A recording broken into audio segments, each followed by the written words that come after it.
लेखक का नाम तारकेश्वर नाथ था, किंतु पिताजी लाड में उसे भोलानाथ कहते थे। भोलानाथ का अपनी माता से केवल खाना खाने एवं दूध पीने तक का नाता था। वह पिता के साथ ही बाहर की बैठक में सोया करता था।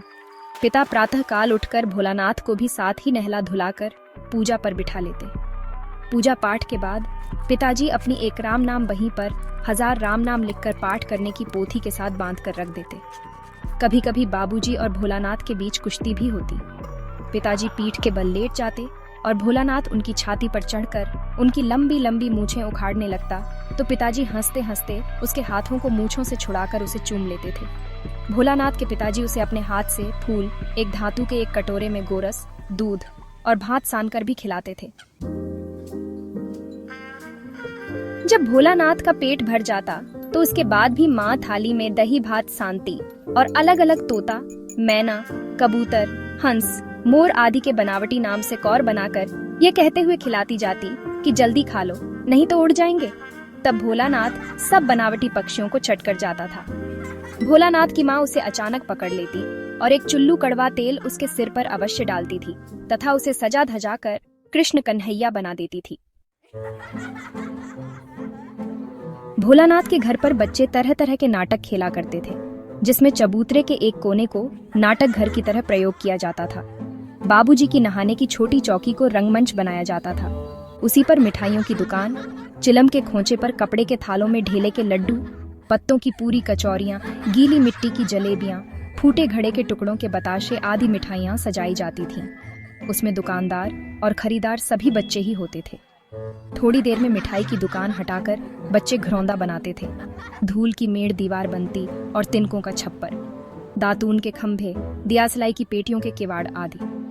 इसी प्रकार के अन्य सामानों से बच्चे जोनार, दावत तैयार करते थे। जब पंगत, सभी लोगों की पंक्ति बैठ जाती थी, तब बाबूजी भी धीरे से आकर जीमने भोजन करने के लिए बैठ जाते थे। उनको बैठते देखते ही बच्चे हंसते हुए घरौंदा बिगाड़कर भाग जाते थे। कभी कभी बच्चे बारात का भी जुलूस निकालते थे। बारात के लौट आने पर बाबूजी ज्यों ही दुल्हन का मुख निरखने लगते, त्यों ही बच्चे हंसकर भाग जाते। थोड़ी देर बाद फिर लड़कों की मंडली जुट जाती और खेती की जाती।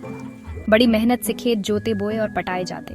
फसल तैयार होते देर न लगती और बच्चे हाथों हाथ फसल काट कर उसे पैरों से रौंद डालते और कसौरे का सूप बनाकर ओसाकर मिट्टी के दिए के तराजू पर तौल कर राशि तैयार कर देते थे। इसी बीच बाबूजी आकर पूछ लेते कि इस साल की खेती कैसी रही भोलानाथ। तब बच्चे खेत खलिहान छोड़कर हंसते हुए भाग जाते थे।